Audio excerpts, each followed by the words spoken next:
T-Oil vous présente la T-Card, la carte carburant aux nombreux avantages. Et oui, avec la T-Card, vous avez un service hautement sécurisé qui vous donne la garantie de contrôler vos dépenses, de maîtriser vos déplacements et d'acquérir des produits et services de qualité sur nos stations et dans nos boutiques. La T-Card est disponible et opérationnelle sur toutes nos stations-service T-Oil. Alors, n'attendez plus! Pour plus d'informations, contactez notre service client au 22 23 72 03 ou au 90 77 19 79. Avec la T-Card, faites-le plein d'avantages en toute sécurité. T-Card, un produit de Togo Oil Company. La résilience humaine face aux changements structurels dans le monde, c'était le panel que nous venons d'avoir et nous étions en présence de Monsieur Philippe Chaudier, il est le commissaire général de l'OTR, le professeur Kako Nubukbo, il est doyen de la faculté des sciences économiques et de gestion de l'université de Lomé. Nous étions également avec Monsieur Dev Chamrou, il est consultant international auprès de la cellule climat des affaires, Monsieur Yves Ezoui, CEO for Management Consulting, et nous étions avec Madame Olatokubo Igwe, qui est coach en développement personnel, coordinatrice de Livingstone House. Je rappelle que ce panel a été modéré de main de maître par Monsieur Dominique Lougoué. Il est le président de l'Ordre des géomètres du Togo. Nous allons poursuivre à présent avec le deuxième panel, mais j'aimerais préciser que vous avez la possibilité donc de demander ou de poser des questions sur nos différentes plateformes. Commentez ce direct ou alors laissez vos messages en commentaire pour qu'on puisse les transmettre à nos panélistes, mais vous pouvez nous suivre sur Facebook au travers de Salon Ferring, YouTube également, sur la page de l'association Terreau Fertile et sur Zoom. Nous poursuivons à présent, nous parlons de la place du digital dans la transformation structurelle de la société africaine et nous allons partir avec ce panel et son modérateur. J'aimerais inviter ici Monsieur Guillaume Djundo, il est le chef digital à la présidence de la République togolaise. Merci donc de l'accueillir.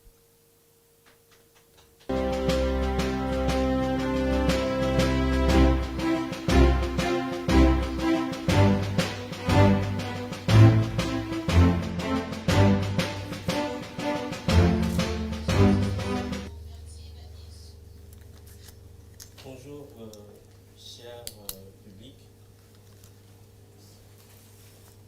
Bonjour, cher public. J'ai l'insigne honneur aujourd'hui de modérer un panel de haut niveau avec de grands contributeurs. L'Afrique aujourd'hui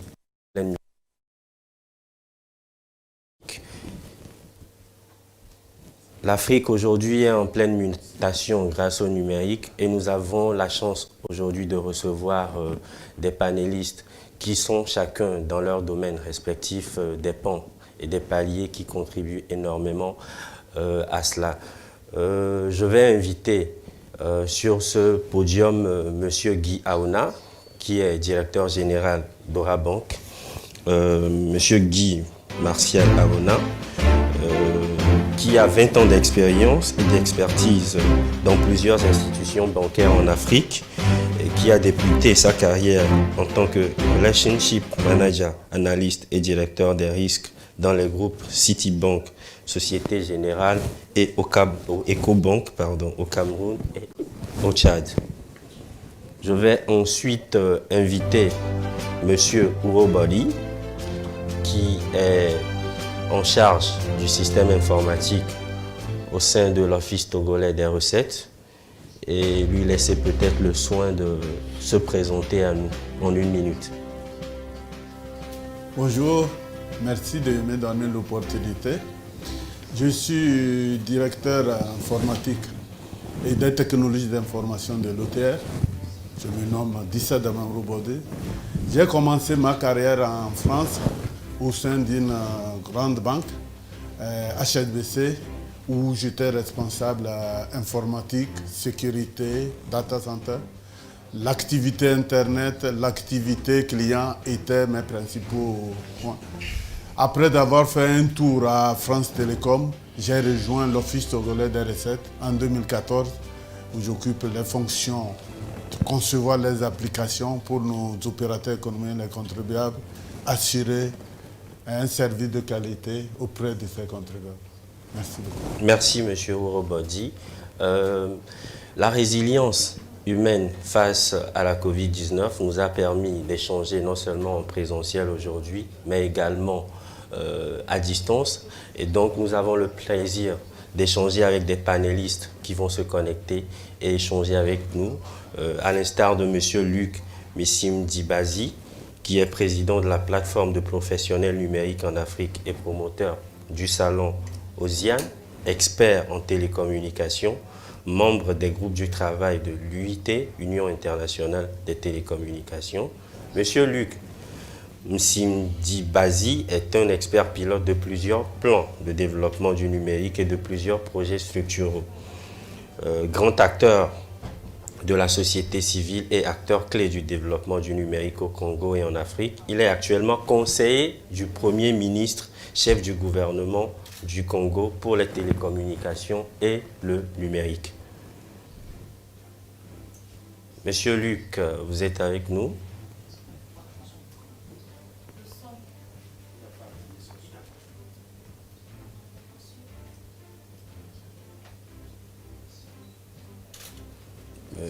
Monsieur Luc, il semblerait que vous n'ayez pas activé votre micro. Vous l'avez muté.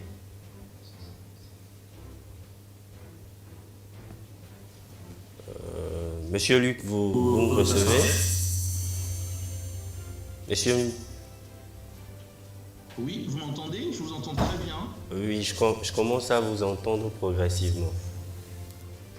Allô, j'ai testé le micro tout à l'heure. Je vous entends très bien et je vous remercie pour la présentation et aussi les organisateurs pour l'invitation à participer à ce panel et à ce salon. Merci, c'est nous qui sommes honorés de vous avoir avec nous. Je vais inviter également M. Aphrodis Mutangana, qui est entrepreneur spécialisé dans les nouvelles technologies. M. Aphrodis Mutangana est rwandais et est à l'origine de nombreux changements sur le continent africain. Il a commencé à diriger sa propre entreprise à l'âge de 29 ans. En 2013, il a remporté le prix régional en Afrique de l'Est, prix décerné par le jury de l'organisation suisse Seed Star World, dont l'objectif est de récompenser les meilleures startups issues des pays émergents. Monsieur Aphrodis Mutangana est diplômé en agronomie. Il a réussi à faire une transformation, comme on peut le remarquer. A toujours été intéressé par les nouvelles technologies. Véritable autodidacte et passionné par le secteur de la santé, Monsieur Mutangana s'est laissé tenter par l'aventure entrepreneuriale.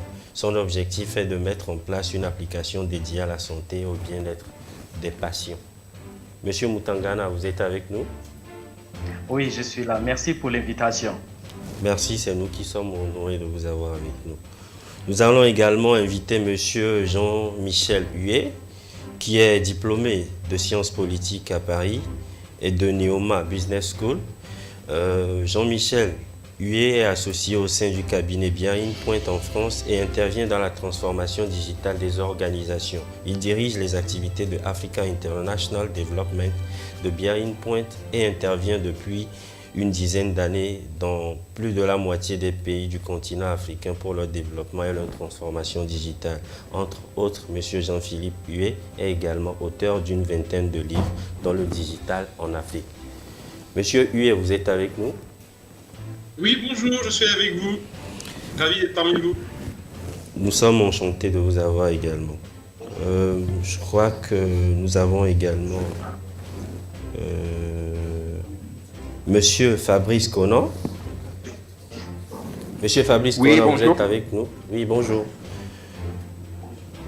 Monsieur Fabrice Conan est manager senior director East Africa at Visa Kenya. C'est le cas? C'est bien cela? Monsieur Conan? Country lead. Oui, vous m'entendez? Oui, je vous entends très bien. Donc, je suis le country lead de Visa pour les îles de l'océan Indien et Djibouti, donc basé à Nairobi. Donc, je m'occupe donc de l'activité de Visa dans ces pays. Avant ça, j'ai travaillé dans le groupe Ericsson pendant 9 ans, notamment au Rwanda, en Afrique de l'Ouest, en Côte d'Ivoire, et aussi avant dans le groupe Shell, dans différentes positions marketing et business development. Merci, monsieur Conan. Sans plus tarder, nous allons entrer dans le vif du sujet. La transformation digitale, voilà bien une expression qui a gagné ses lettres de noblesse sur les médias, dans les couloirs des entreprises et dans des discussions entre entrepreneurs. Critiquées pour leur lenteur, sous pression, les entreprises et les institutions sont sommées chaque jour par les médias, les blogueurs, les influenceurs et les pouvoirs publics d'effectuer leur transformation digitale, au risque de ne pas être dans l'air du temps. Les employés sont propulsés dans un monde dont, pour eux, les limites naguère ne se trouvaient qu'aux portes de WhatsApp, de Telegram, de Facebook et d'une adresse mail pour les téméraires. Les consommateurs découvrent au fil du temps un nouveau monde aux contours redéfinis par les règles de l'inbound marketing et peuplé d'applications et d'usages à redéfinir à coup de hashtags et de publications. Dès les premiers jours de l'année 2020, une étude publiée par Outsuite et We Are Social sur l'usage du web et des réseaux sociaux au Togo révélait qu'1,71 million de Togolais étaient connectés à Internet en janvier 2020. Un chiffre en hausse de 7,8% par rapport à 2019, avec des connexions au réseau via mobile qui est de 43,1%, par ordinateur 56,1% et par tablette 0,7%. La société africaine se transforme et les usages des consommateurs sont redéfinis. Aujourd'hui, les habitudes ont changé avec la crise sanitaire. Tout le monde se retrouve à avoir un téléphone en main. Et nous avons pour les panélistes une première question. Au vu de ces différentes données susmentionnées, comment, dans vos domaines d'activité respectifs, ressentez-vous cette transformation au sein de vos organisations et comment identifiez-vous ce nouveau citoyen 2.0 ? La question est à la cantonade, la parole est à qui veut la prendre. Bon, je vais peut-être commencer. En tout cas, merci beaucoup de nous avoir invités à ce forum qui vient au point nommé et sur un sujet qui est plus que d'actualité, le digital. Et au niveau des banques, de manière générale, et Orabank, c'est encore plus que d'actualité parce que la crise nous a fait comprendre que c'était un chemin irréversible et qu'il fallait l'accélérer. On est sur pas mal de chantiers qui nous ont démontré un certain nombre de choses. Il faut dire que, d'une manière générale, le digital s'impose à nous. Les nouvelles générations ne connaissent que ça. Et puis, tous les avantages liés au digital, que ce soit en termes de distance qui est annulée, le temps qui est réduit, les coûts et même l'énergie qu'on dépense qui sont réduits, on ne peut qu'aller vers le digital. Je vais illustrer tout ça avec un exemple. Jusqu'à des dates récentes, lorsque je voulais faire un virement de l'agence de Baguida à un ami qui est à l'agence Orabank au siège, qu'est-ce qui se passait? Je remplissais un formulaire où j'écrivais un courrier, je le déposais à la banque. La banque va, au niveau de l'agence, essayer de vous appeler pour confirmer que c'est bien vous qui avez initié le virement. On va appeler le coursier pour prendre le virement, l'amener au siège. Au niveau du siège, il y a un opérateur de saisie qui va faire la saisie et il y a un deuxième qui va valider la transaction. Vous voyez toute l'énergie, le papier, le temps que tout cela consomme avec le risque d'erreur, de perte par rapport à la transaction. Aujourd'hui, je m'enrôle dans la banque, notre système de banque digitale qui s'appelle Keys, tout seul, je n'ai besoin de personne. Et j'initie ma transaction de mon lit et en 1 minute, le virement est effectué.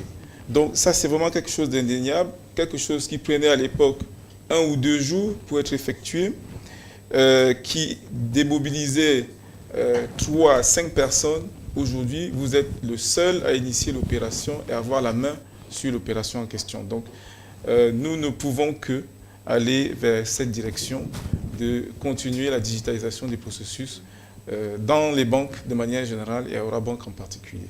Merci. Monsieur Robadi, vous avez plus de précision pour nous?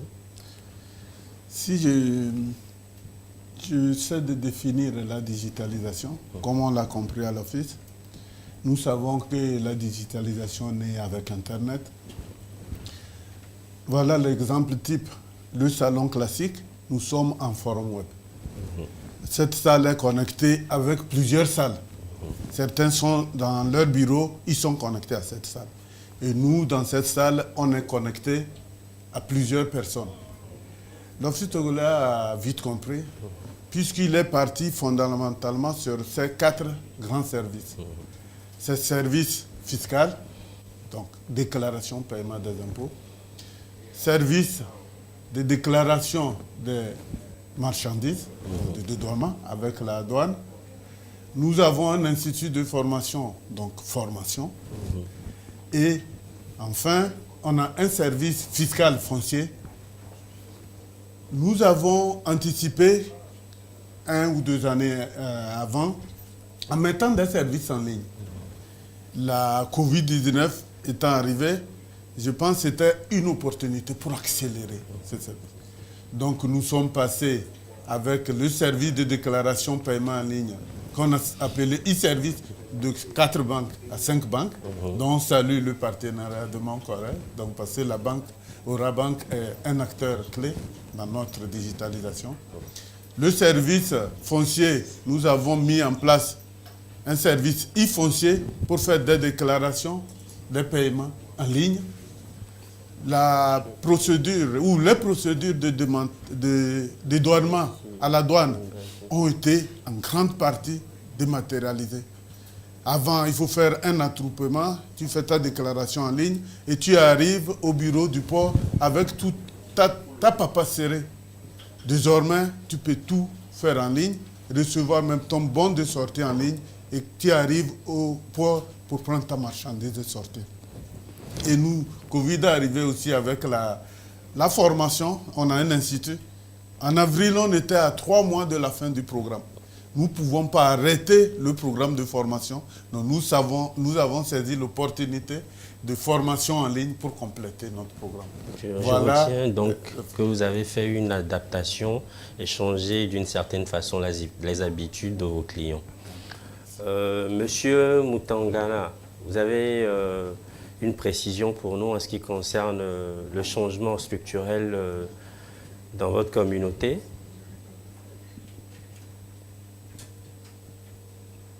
Les autres ont bien dit.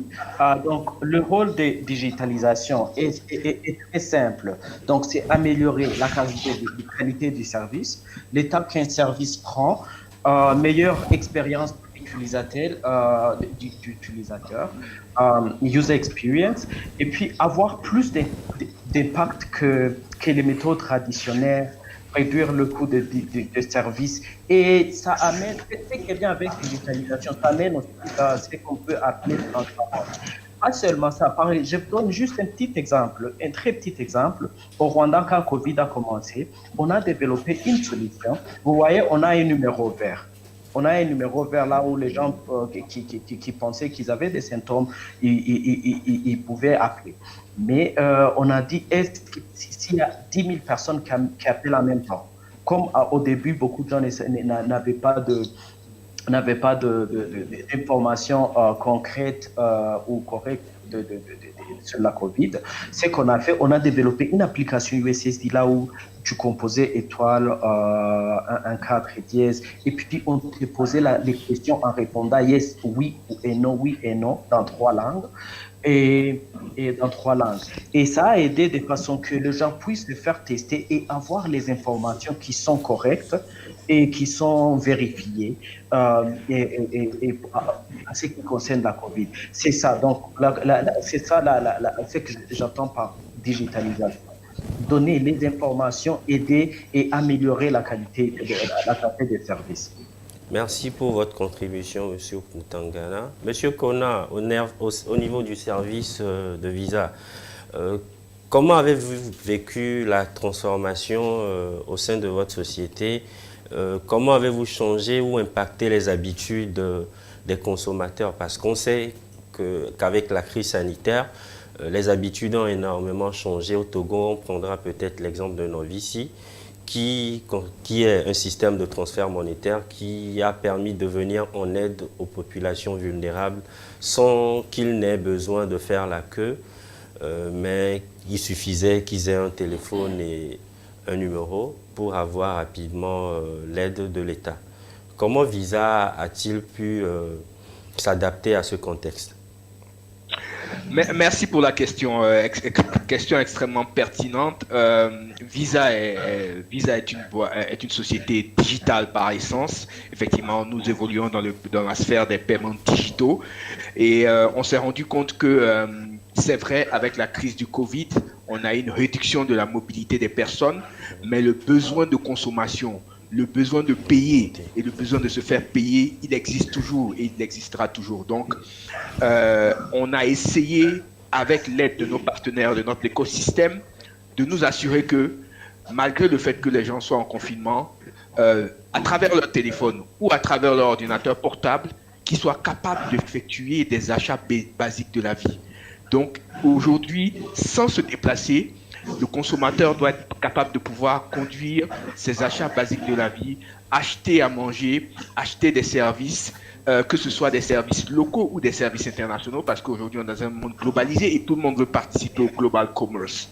Et donc, nous, à notre niveau, c'est comment nous assurer qu'on peut faciliter ces transactions qui sont en train de se multiplier à la vitesse grand V. On se rend compte aujourd'hui que la plupart des gens aujourd'hui qui n'avaient pas l'habitude d'acheter sur Internet ont commencé à se tourner vers ça. Comment s'assurer que les gens puissent le faire de façon sécurisée, de façon pratique, afin de pouvoir obtenir derrière effectivement les services dont ils ont besoin.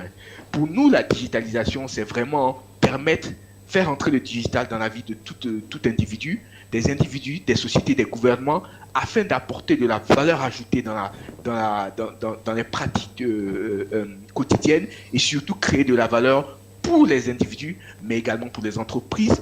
Et par ricochet, tout cela permet de pouvoir créer de la valeur pour les pays. Et donc, toutes les études le démontrent. Hein, la digitalisation apporte énormément au niveau du produit intérieur brut. Et on se doit, tous les acteurs qui sont au niveau de cette digitalisation, que ce soit les acteurs au niveau entreprise, que ce soit les fournisseurs de technologie, nous devons effectivement mettre en place un certain nombre d'initiatives qui nous permettent de continuer d'amplifier cette vague qui est une vague qui est positive pour l'ensemble des différentes parties prenantes. Merci Monsieur Conan. Je vais me retourner vers Monsieur Huet qui a contribué à la transformation digitale de plusieurs pays. Comment vous avez ressenti cette transformation et comment identifiez-vous aujourd'hui le consommateur ou le citoyen 2.0?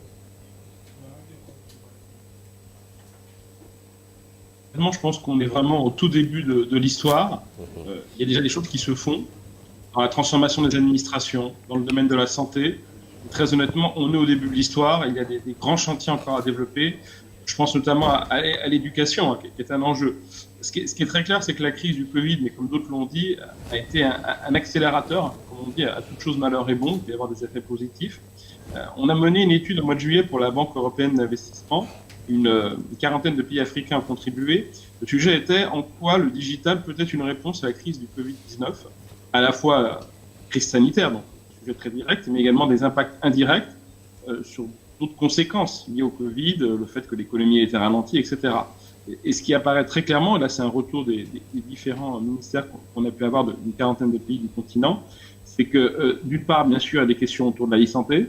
Je pense que tout le monde s'est rendu compte qu'il y avait des vrais besoins à ce niveau-là. Donc, le citoyen, bien sûr, est concerné de prime abord, mais qu'il y avait aussi 2 ou 3 autres chantiers autour du digital qui faisaient sens, qui concernaient tous les citoyens. D'une part, tout ce qui était identité numérique. C'est un sujet sur lequel, hélas, beaucoup de pays sont en retard. Et même les bailleurs de fonds, suite à ça, ont compris que c'était un véritable enjeu. Alors, c'est positionné en priorité 2 ou 3. Pourquoi? Parce que tout simplement, si on a besoin demain d'une telle crise, de donner des bons alimentaires aux populations les plus vulnérables, il y a de l'argent pour ça. Le FMI, la Banque mondiale en a donné à beaucoup de pays. Mais par contre, si on ne connaît pas ces gens, si on ne sait pas à qui donner ces bons alimentaires ou ces aides, ça ne sert à rien. Donc, il y a une vraie nécessité de connaître les gens, au moins par leur identité numérique. Il y a des autres sujets qui ont monté, c'est tout ce qui est e-éducation. La crise actuelle montre qu'il y a un risque non négligeable d'avoir des jeunes, notamment des jeunes filles qui soient déscolarisées. Donc la e-éducation est un vrai sujet, et c'est un chantier immense, parce que c'est à la fois de l'infrastructure, de l'équipement et du contenu. On dire que c'est un chantier colossal. Et puis, dernier élément, c'est le secteur agricole. Donc là, c'est typiquement citoyen et consommateur, parce que là, on parle de l'alimentation. Et c'est aussi un vrai enjeu parce qu'on on se rend compte que le digital peut apporter des solutions pour faire en sorte que le marché agricole soit beaucoup plus fluide et donc à la fois que les agriculteurs vendent leur production, mais également que les consommateurs citoyens puissent manger à leur faim. C'est pas très évident. Donc moi, je vous confirme que 2020, c'est une des conséquences de la crise du Covid, c'est un renforcement des enjeux autour du digital, de manière très claire. Très bien, Monsieur Huet. Je saisis l'occasion de vous avoir avec nous pour rebondir sur cet aspect. En tant que qualité d'associé au sein du cabinet BRI Point en France, vous intervenez dans la transformation digitale des organisations depuis une dizaine d'années, dans plus de la moitié des pays africains pour leur développement et leur transformation digitale.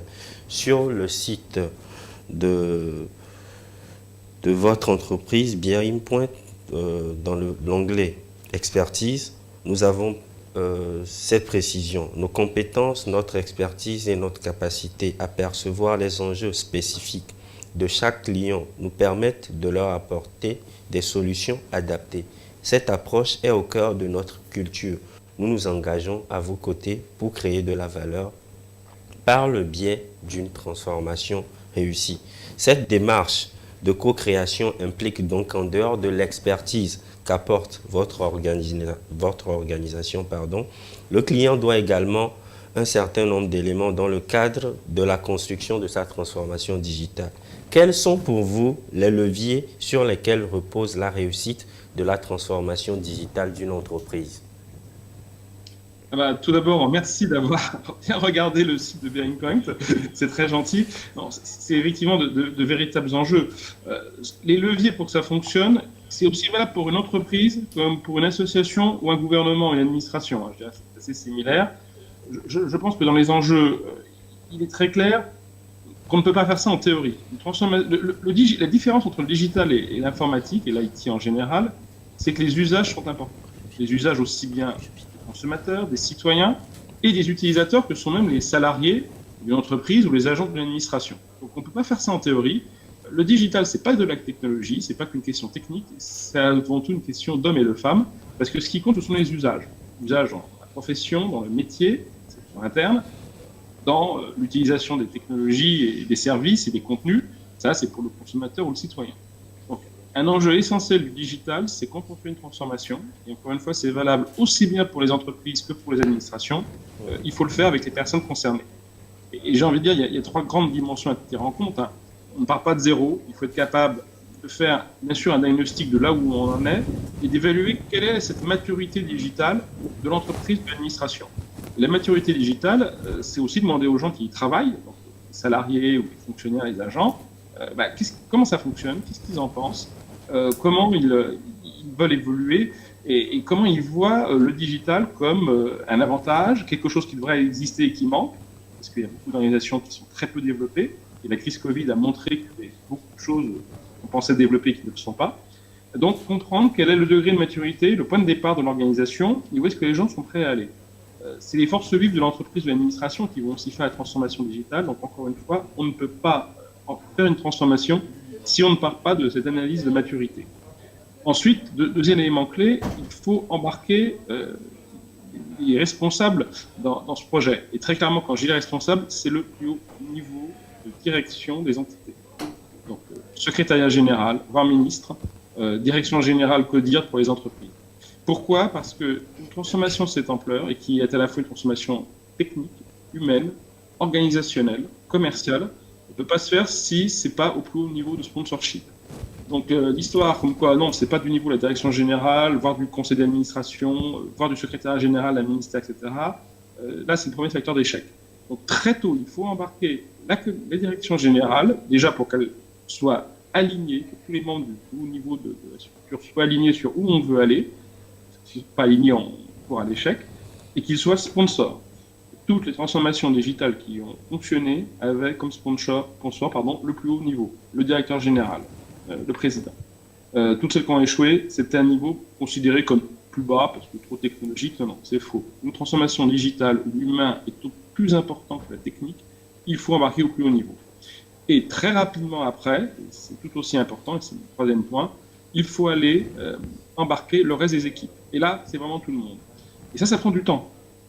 Mais il ne faut pas hésiter à commencer très tôt. Moi, dans beaucoup d'entreprises, on commence à faire ce qu'on appelle des digital days, des journées numériques, hein, en anglais ou en français, et où on embarque différents niveaux. C'est pas que le top management, voilà, c'est également les gens, c'est ceux qui font le travail, et on les embarque très vite pour montrer tout ce que le digital peut apporter, donner des exemples de ce qui se fait ailleurs. L'exemplarité compte beaucoup, il ne faut pas faire de théorie, mais montrer des exemples concrets qui fonctionnent, et puis commencer à les faire travailler sur des projets concrets. On parle souvent qu'il faut des gains rapides, des quick wins, mais c'est pas juste en termes d'image et de communication, c'est aussi parce que ça donne des exemples concrets pour tout le monde que cela fonctionne. Et ça permet aussi d'arrêter quelques idées négatives, comme quoi le digital va supprimer des postes, comme quoi le digital va changer tous les métiers. Il faut montrer concrètement ce qui se passe pour tuer toutes les mauvaises rumeurs, les mauvaises idées que vous pouvez avoir. Donc encore une fois, maturité digitale, la comprendre dès le début, embarquer le plus haut niveau possible de sponsorship dans l'organisation et faire monter rapidement sur des cas concrets, des cas réels, les différentes parties de l'équipe. Et encore une fois, j'insiste sur ce point, toute transformation digitale, ce n'est pas une question technologique, ce n'est pas une question de système d'information, ça c'est embarqué bien entendu, mais c'est avant tout une question de comment on change nos méthodes de travail, donc même les processus sont impactés, ce n'est pas que la technique, et les méthodes de travail, c'est aussi comment les gens vont travailler différemment. Donc la dimension humaine est absolument fondamentale. Le digital, le numérique, c'est avant tout l'usage. Donc ce n'est pas la technologie, même si après la data, les blockchains, l'IoT sont des éléments importants. Il faut maîtriser ces éléments technologiques. Les gens font ça, ne demandent pas à tout le monde. Mais encore une fois, c'est l'humain qui est un élément clé. Quand on fait une transformation numérique, digitale, structure, quelle qu'elle soit, encore une fois, entreprise ou administration, il faut bien regarder trois dimensions. Comment ça impacte en interne, parce que ça va impacter les méthodes de travail. Donc ça va impacter les salariés. La moyen dont on travaille, / citoyens usagers, donc en fait, ceux qui bénéficient de nos contenus et services, quel que soit le moyen de paiement. Donc c'est toutes ces parties relation client qui est fondamentalement bouleversée, et ça concerne aussi le secteur public. Et encore plus peut-être que le secteur public ne le pense lui-même, pour une raison très simple, c'est que les citoyens et les consommateurs sont les mêmes personnes, les mêmes individus. Je ne pense pas qu'il fasse la séparation. Mais donc, découvrir sur le digital un certain nombre d'usages, une manière de bénéficier de services de la part d'entreprises privées, demain, ils attendront la même chose au niveau des États et des administrations. Pour vous donner une anecdote très courte, il y a quelques années, on avait fait une étude en France pour savoir qu'est-ce que les citoyens attendaient comme service numérique de la part des administrations. Et à la surprise générale, un des premiers arrivés en tête, c'était le fait que quand ils portent des plaintes à la police, il y ait un suivi sur Internet de leurs plaintes. Du ministère de la police, donc ministère de l'Intérieur, jusqu'au ministère de la Justice, donc jusqu'à la conséquence juridique. Alors déjà, il fallait faire travailler ensemble ces deux ministères, ce qui n'est pas facile. Et personne ne s'attendait à ce que cette demande soit une de celles qui remonte le plus haut dans les demandes des citoyens. Mais en fait, quand on y réfléchit beaucoup, c'est pas surprenant parce que ces mêmes citoyens sont aussi des consommateurs. Et depuis quelques années, ils avaient l'habitude, quand ils passent une commande pour acheter un produit sur Internet, d'avoir le suivi de la commande. Pour eux, finalement, si je peux suivre ma commande quand j'achète un colis sur Internet, je peux aussi suivre ma plainte. Encore une fois, le consommateur est aussi citoyen, le citoyen est aussi consommateur. À l'inverse, pour les entreprises, je pense que les administrations sont très rigoureuses dans un certain nombre de questions juridiques ou légales. Je pense à la protection des données. Bien, le citoyen qui est aussi un consommateur attendra la même chose de la part des entreprises privées. Et puis, dernier élément, je vous ai dit, l'interne, le client, et puis l'ensemble de l'écosystème des partenaires. Ce que permet de faire le numérique, c'est de travailler ensemble avec des partenaires, donc clients-fournisseurs, ça c'est assez classique, mais également des startups qui sont hélas souvent négligées et qu'il faut intégrer les grandes entreprises et même les administrations. Ce qui n'est pas facile, hein. Quand on est une administration et que dans les critères de base des appels d'offres, il faut au moins 3 ans d'existence et 30 000 francs CFA de revenus, souvent c'est interdit aux startups de travailler avec des administrations. Et ça pose un certain nombre de questions, même dans les procédures entre guillemets les plus simples. Et puis ça peut même permettre, alors c'est moins vrai dans le champ de l'administration, mais dans le champ des entreprises, de faire travailler ensemble des concurrents. La fameuse compétition, elle est permise grâce au digital, et des fois, il vaut mieux gagner à plusieurs que perdre tout seul, ou vous pouvez faire grossir le gâteau, partager. Donc vous voyez, c'est un vrai changement, mais encore une fois, pour moi, l'élément fondamental, c'est que le digital, le numérique n'est pas une question de technologie, il y a des questions sur ce sujet-là, mais ça serait...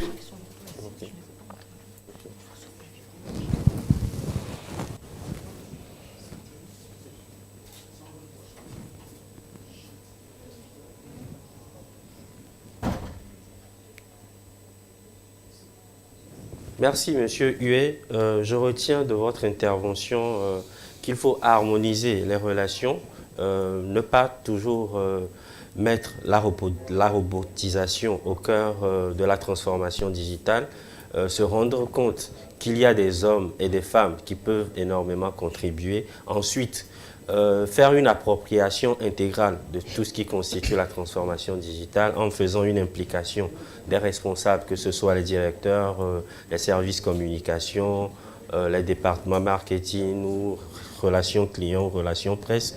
Faire une implication à la fois en interne qu'en externe, orienter les habitudes ou les usages vers une maîtrise complète et travailler en harmonie pour élever l'écosystème. Je vais me retourner rapidement vers M. Guy Aona.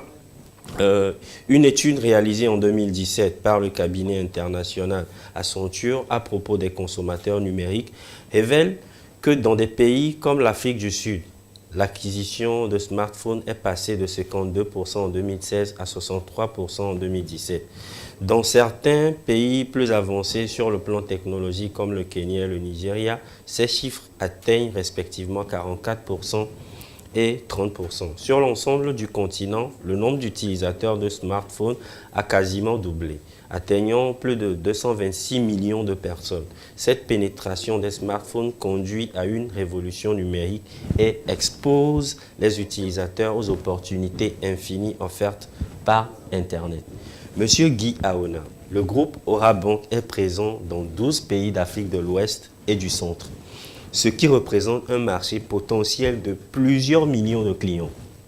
Quand et surtout comment avez-vous compris que des services comme Oranet, Oramobile et surtout Keys, la banque clé en main, serait l'avenir du service bancaire en Afrique? Très bien, merci beaucoup. Effectivement, nous opérons dans 12 pays avec près d'1 million de clients dans tous les 12 pays. Le Togo à lui seul a près de 200 000 clients, dont 20% du total des clients du groupe. C'est une grande masse de clients à gérer et on ne pouvait pas continuer de les gérer de manière traditionnelle. C'est en cela que la digitalisation s'imposait. Nous avons commencé effectivement avec Oranet et Oramobile, qui sont entre guillemets les ancêtres de Keys, qui a été lancé finalement en juillet 2019, en commençant par la filiale togolaise et qu'on continue d'étendre sur tous les autres pays, donc le Sénégal et la Côte d'Ivoire.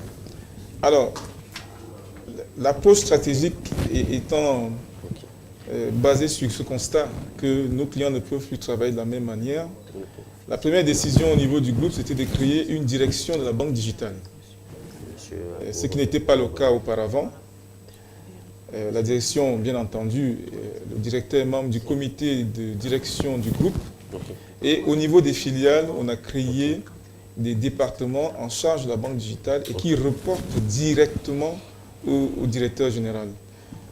Contrairement à ce qu'il y avait avant où c'était un peu égaré parfois au niveau du service informatique, au niveau du service, de certains services commerciaux. La deuxième chose, c'était de voir quelles sont les opérations qui, en nombre ou en volume, sont les plus importantes dans la banque. Et quelles sont les opérations qui sont chronophages, les opérations qui nous prennent le plus de temps en termes de traitement et qui prennent également le plus de temps pour le client en termes d'exécution ou de traitement tout court.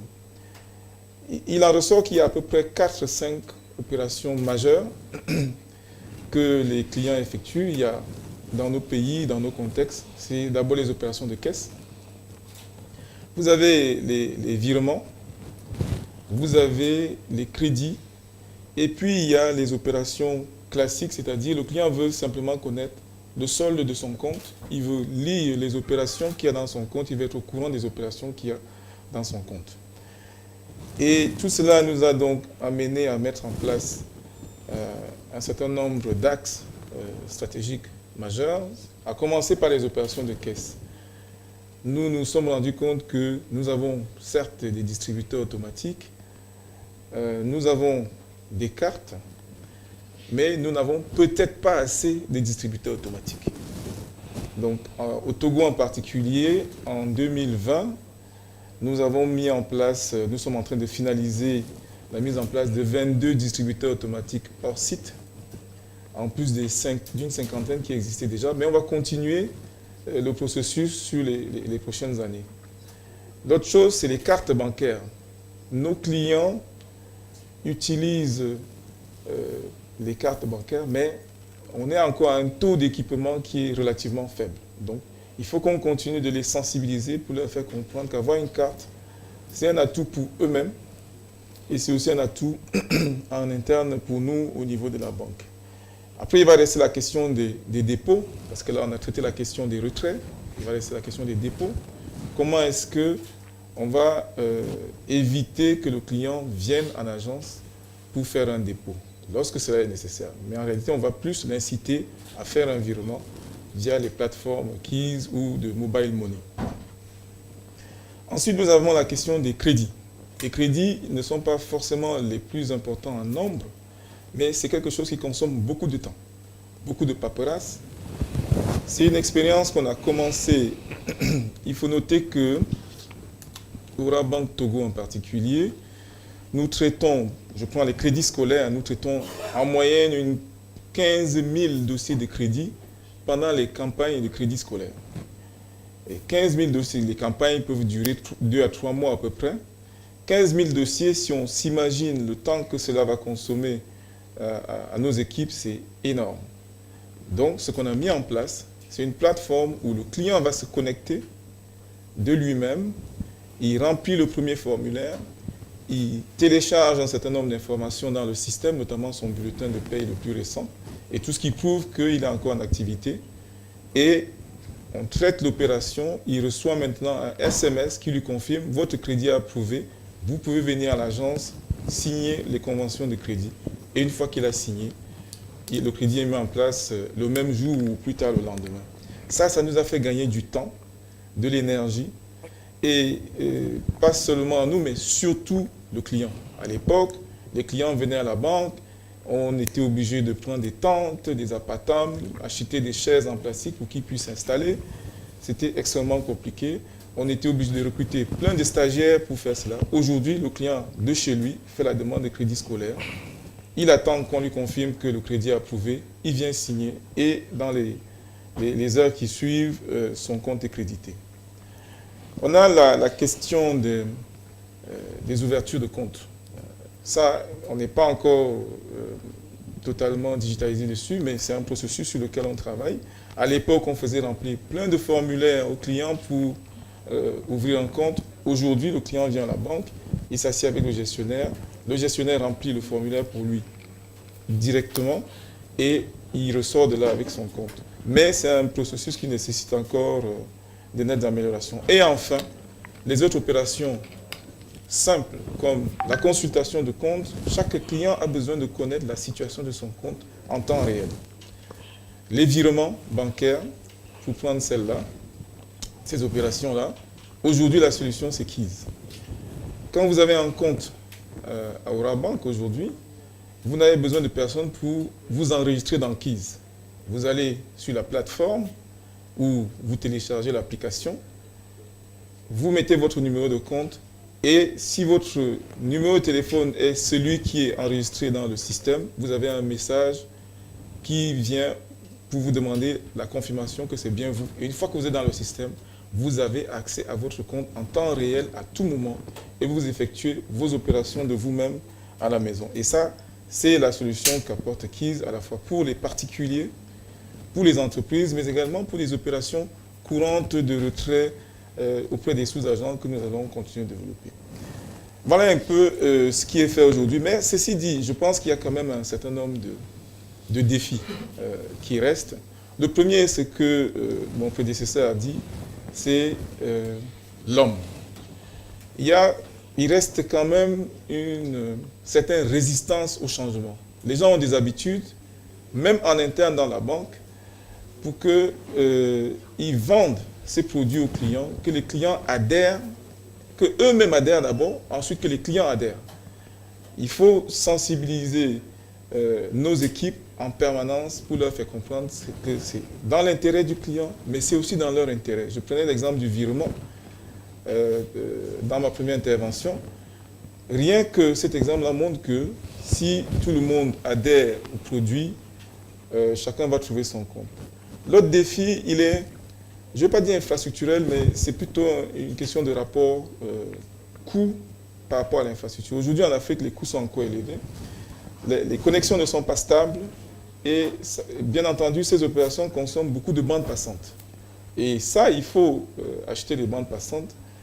Et je pense qu'on tend progressivement vers des coûts raisonnables et des capacités qui sont également raisonnables. Il faut avoir aussi un taux de couverture Internet intéressant, mais ce n'est pas grave. Avec ce qu'on a déjà, on peut faire beaucoup de choses. On peut travailler aussi avec les codes USSD qui facilitent déjà les transactions. La troisième chose, pour moi, c'est l'interbancarité, l'interopérabilité. Comment est-ce qu'on va accélérer les échanges entre le mobile et les banques? Et surtout, comment il faut les rendre gratuites, accessibles. Quand on aura fait ça, il y a beaucoup de choses qui seront simplifiées, même pour celui qui est au fin fond d'un village quelque part, aura accès à la banque. Donc le mobile banking et l'interopérabilité entre les banques déjà, il faut que ce soit plus simplifié, l'interopérabilité entre les banques et la téléphonie mobile. L'autre point, en tout cas en ce qui concerne le Togo, on espère accélérer tout ce qui a trait au microcrédit, au nanocrédit en ligne. Ce serait bien parce que aujourd'hui, le processus de financement des petits crédits reste lourd. On a encore des méthodes qui sont relativement classiques, alors que nous devons passer à des méthodes qui sont un peu plus automatisées et un peu plus rapides. Et enfin, l'autre défi, c'est tout ce qui a trait à la sécurité. Il y a les risques opérationnels qui sont liés à cela. Nous devons veiller en permanence à ce que les systèmes soient fiables avec le moins de fraude possible, le moins d'erreurs possible, le moins de bugs possible. Voilà ce que je peux dire sur la question au niveau de Orabank en général et Orabank au Togo. Merci. Merci, Monsieur Aouna. Je retiens de votre intervention que vous avez fait une gestion traditionnelle vers une transition vers le digital. Vous avez généralement 4 types de services: les opérations de caisse, les virements, la consultation de solde et puis les crédits. Et ensuite, vous avez mis au cœur la préoccupation de l'homme, parce qu'il y a une certaine hésitation, une certaine résistance, parce que les gens ont déjà des habitudes qu'il faut transformer. Vous avez parlé de l'interbancabilité, comment permettre aux citoyens depuis son mobile de faire des transactions avec sa banque. Comment connecter 2 banques pour que le citoyen qui est à la maison puisse, ou le client qui est à la maison puisse rapidement avoir son virement. Vous avez également parlé de la lourdeur en ce qui concerne la finance. Depuis quelques mois émerge une formulation qu'on appelle mésofinance. Je crois que de plus en plus, les gens se rendent compte de la lourdeur administrative en ce qui concerne les transferts, la finance et l'accessibilité au crédit. Pour finir, vous avez parlé de la sécurité. Comment sécuriser les transferts, permettre aux gens d'être rassurés que les données ne seront pas piratées, que leur transfert qu'ils effectuent d'un point A à un point B est sécurisé. Je vais saisir l'occasion pour parler avec M. Uroboli, parce qu'il est en charge du système informatique. Côté sécurité, il aura de meilleures précisions à nous donner. Je retiens particulièrement qu'au niveau de l'OTR, vous avez lancé un service que vous appelez le e-service, et ça a permis énormément aux entreprises de payer leurs impôts en ligne. Est-ce que vous avez d'autres services que vous avez lancé et en quoi consiste-t-il? Merci pour la question. Effectivement, nous avons lancé en 2017 le e-service. C'est quoi le e-service? C'est permettre aux contribuables de faire toutes ces déclarations d'impôts en ligne et le paiement en ligne. Alors, avant, surtout ceux qui font le paiement à TVA, c'est souvent la date fatidique, c'est le 15 de chaque mois. C'est un attroupement dans les locaux de l'office. Des centaines de personnes et ça ne pouvait même plus se gérer avec Covid-19 où les rencontres sont limitées. Donc nous avons introduit un service de déclaration et paiement en ligne. Pour ça, nous avons travaillé avec les partenaires, dont Orabank, qui a été un partenaire très actif, pour fournir aux contribuables en ligne de chez lui, donc une façon de transporter le bureau ou le service d'accueil et de déclaration à l'intérieur chez le contribuable. Mais comme vous avez dit, alors pour finir, il y a encore certains défis sur le e-service. Le contribuable nous a fait son parcours fiscal. Son parcours fiscal, c'est chaque mois faire sa déclaration et paiement en ligne. Mais aussi, certaines dates de l'année, faire sa déclaration, par exemple déclaration annuelle de salaire et dépôt des états financiers. Mais il aimerait, après ces services, qu'il ait un compte qu'on appelle chez nous en T.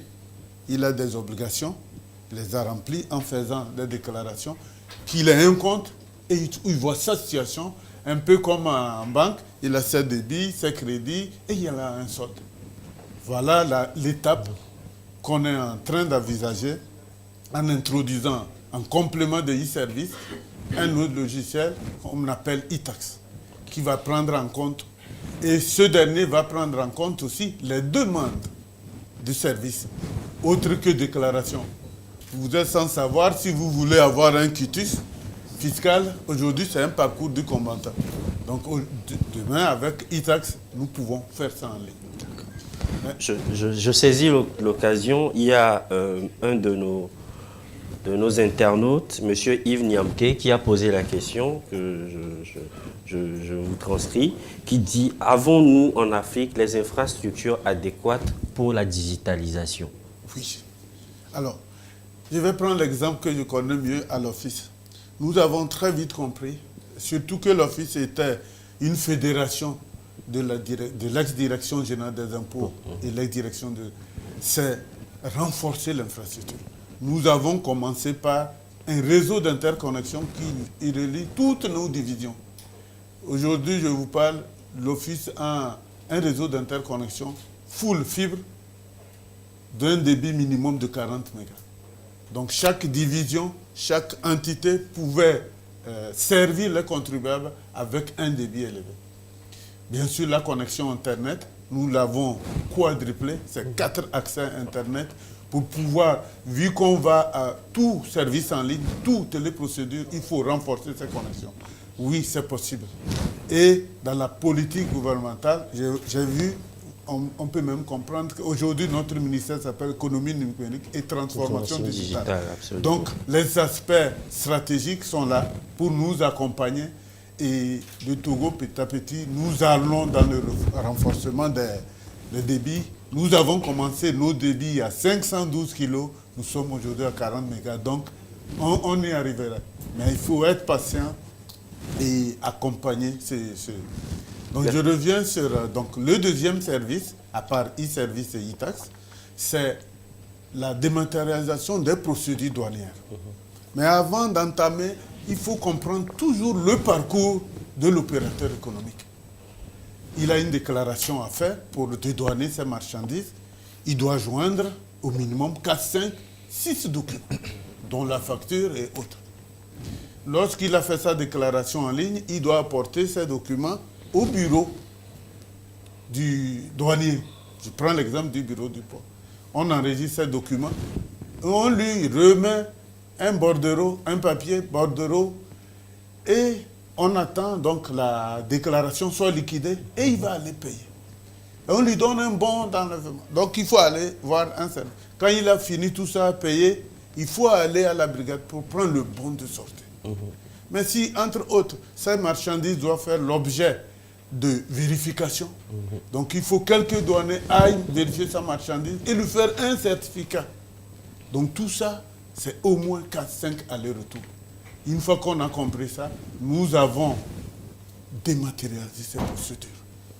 La déclaration fait en ligne, les documents sont joints en ligne, le douanier fait l'analyse, lui fait la liquidation avec tous les documents intermédiaires en ligne, dont le dernier document, c'est le bon de sortie.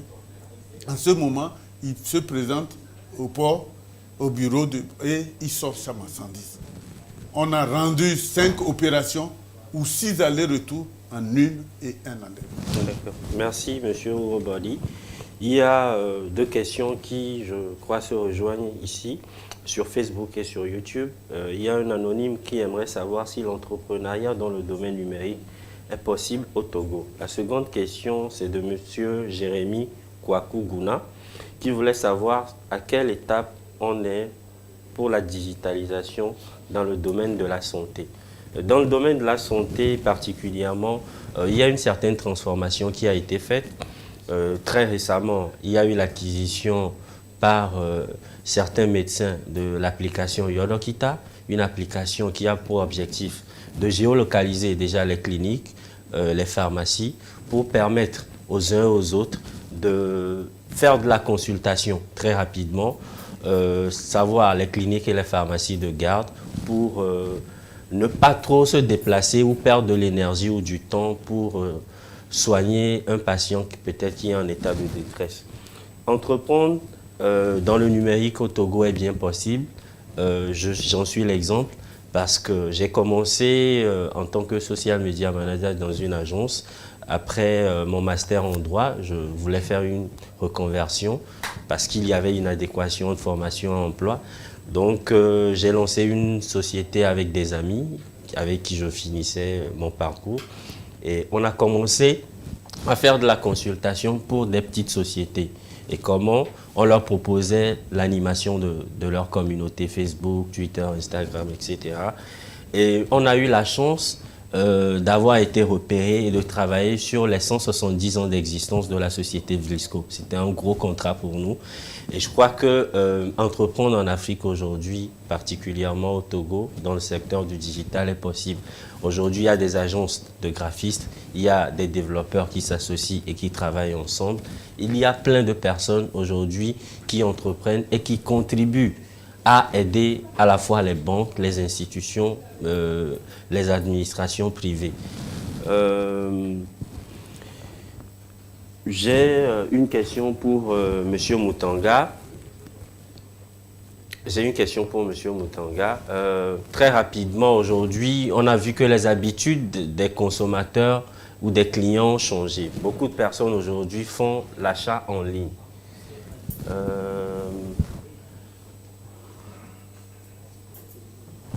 Est-ce que vous pensez que la digitalisation, en affectant très rapidement et de façon percutante les usages des internautes, on peut énormément les orienter vers le e-commerce?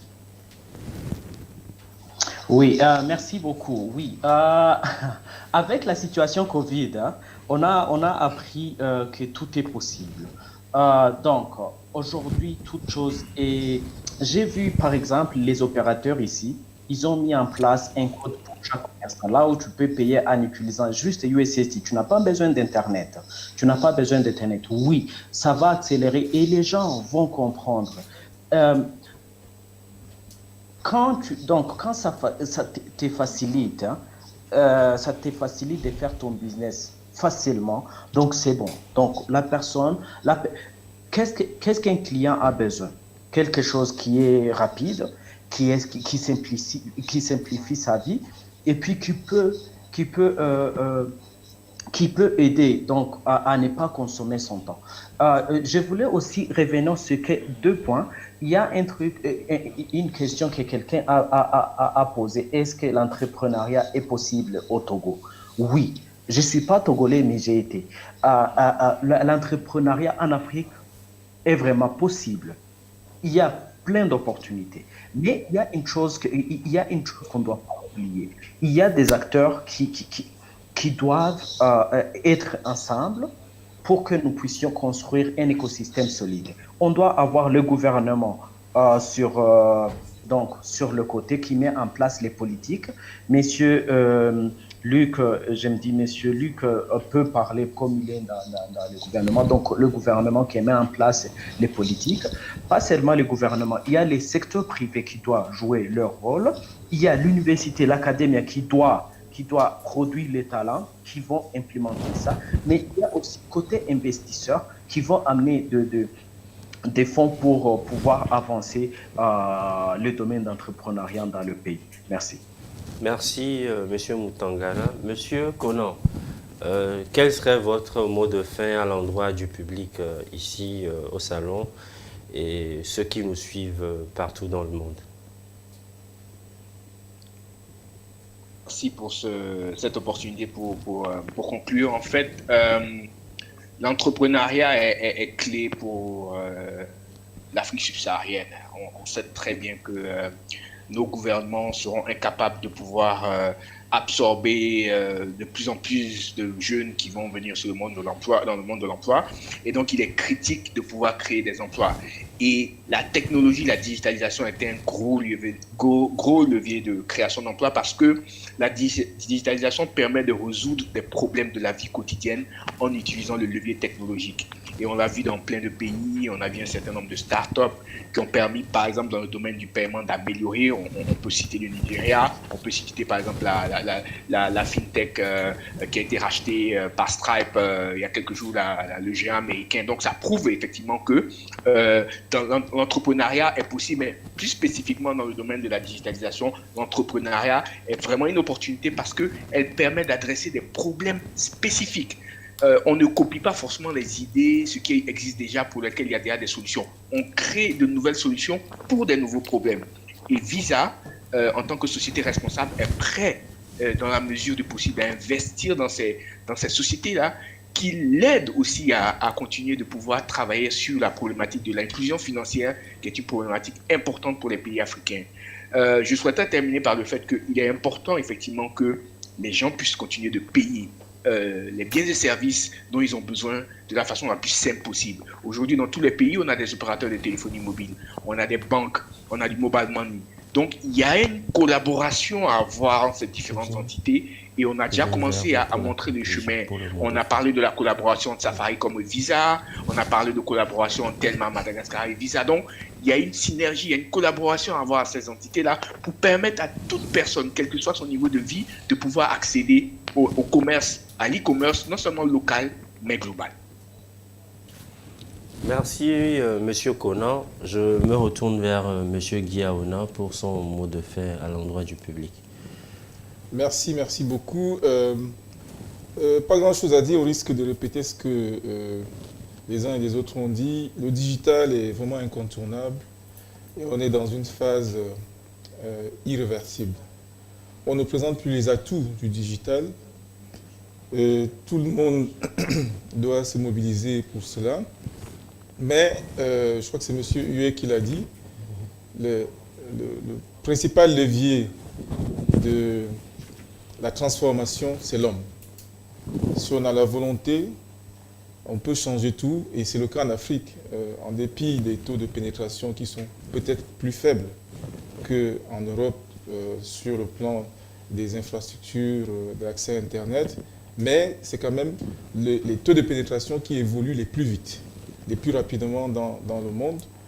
Et en continuant sur cette lancée, d'ici quelques années, tout le monde pourra accéder à n'importe quel service en ligne.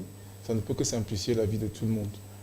Voilà ce que je peux dire sur ce point. Merci. Merci, Monsieur Aona. Monsieur Robali, est-ce que vous avez un petit mot à l'endroit du public pour conclure? petit mot sur je reviens sur les opportunités. Au Togo, les opportunités sont énormes. Et les bases fondamentales sont là. Un ministère avec une politique, une stratégie claire. Il y a certains ministères dont je peux parler du ministère de développement, la base pour aider les petits, les nouveaux entrepreneurs à venir dans tous les domaines, dont le numérique. Et les opérateurs font des efforts pour nous donner la bande passante, la croître et diminuer le coût. Donc les opportunités sont là. J'invite les jeunes à venir, et ce n'est pas que les jeunes, les administrations, à poser ou démarrer les transformations digitales pour saisir les opportunités. Nous avons, peut-être c'est le domaine dominant, c'est l'agriculture, mais le numérique peut être le second volet pour faire notre croissance avec la digitalisation. Merci. Merci, Monsieur Urobody. Je retiens qu'il existe aujourd'hui plusieurs opportunités qu'il faut saisir grâce au numérique, et que la digitalisation a pour objectif de faciliter le quotidien des citoyens. Monsieur Huet est toujours avec nous. Nous allons vous passer la parole pour un mot de fin, vous en tant qu'expert qui contribue énormément à la digitalisation de plusieurs pays africains. Quel serait votre mot à l'endroit des jeunes, des adultes aujourd'hui qui commencent à avoir pour usage ou habitude d'avoir des téléphones avec des applications mobiles? Quel serait votre mot à leur endroit pour qu'ils puissent prendre tout de suite le train de la digitalisation? Pour les adultes et notamment les responsables d'entreprises ou de ministères, si vous ne prenez pas ce train dans les mois qui viennent, je pense que ça pourra devenir problématique pour vous de travailler dans un écosystème qui lui-même va se digitaliser. Donc ceux qui ne le font pas, à mon avis, n'ont pas grand avenir. Donc je peux que vous inciter à y aller. Et pour les jeunes, et ça a été dit par plusieurs intervenants, donc je ne vais pas répéter, il y a des nouveautés à créer, il y a de l'entrepreneuriat. C'est plus facile d'être entrepreneur entre les 20 et 24 ans que de l'être à 45 ans. On n'a pas les mêmes obligations, pas les mêmes enjeux. Donc pour les jeunes, j'ai envie de dire, c'est aussi une très belle occasion d'entrepreneuriat digital pour vous, pour lancer dans les jeunes années. Donc moi j'ai envie de dire, n'ayez pas peur et allez-y. Merci Monsieur Huet. Je crois que sur ces propos, nous allons rapidement clore ce panel. Un panel qui a été très riche en échanges et en contributions. Je remercie d'ailleurs Monsieur Guy Aonan, DG Dora Banque, qui a dû surseoir ses activités et participer à cette session. Merci infiniment. Je remercie Monsieur Urobody, qui est en charge du système informatique de l'Office togolais des recettes, qui nous a énormément édifié sur les services de digitalisation initiés par l'Office togolais des recettes pour faciliter le quotidien des citoyens togolais. Merci pour votre présence. Je remercie également, grâce aux nouvelles technologies de l'information et de la communication, nos panélistes, M. Huet, qui est en France, qui s'est connecté, qui a pu échanger avec nous. Je remercie M. Fabrice Conan, qui est au niveau de Visa, qui a également échangé avec nous depuis le Kenya. Je n'oublie pas M. Luc Misindimbazi, qui est conseiller au numérique du Premier ministre du Congo, qui également a fait un apport assez édifiant. Je n'oublie pas non plus Monsieur Aphrodis Mutangana, qui s'est connecté depuis le Rwanda, et qui nous a apporté un certain nombre de précisions, parce que depuis quelques années, on entend parler énormément du Rwanda, de sa digitalisation, comment ça a été fait, quelles sont les étapes qui ont été embrayées. Merci énormément à tous ces panélistes et à tous ces internautes qui nous ont suivis de près ou de loin. Merci pour la pertinence des questions que nous avons pu relever sur Facebook et sur YouTube. Je crois que le panel reste disponible à la fois sur leurs entités sociales, M. Guyoana, qui est DGE d'Ora Bank et qui reste disponible pour apporter plus de lumière si vous avez des inquiétudes, M. Urobodi, qui est chef informaticien, qui peut éclairer davantage s'il y a des zones obscures auxquelles les internautes voudraient avoir plus de précision. Nous avons également nos panélistes qui se sont connectés. Merci à toutes et à tous de nous avoir suivis. Je crois que nous restons connectés sur les canaux du Salon Ferrin, sur Zoom, sur Facebook et sur YouTube. Merci à toutes et à tous et à très vite.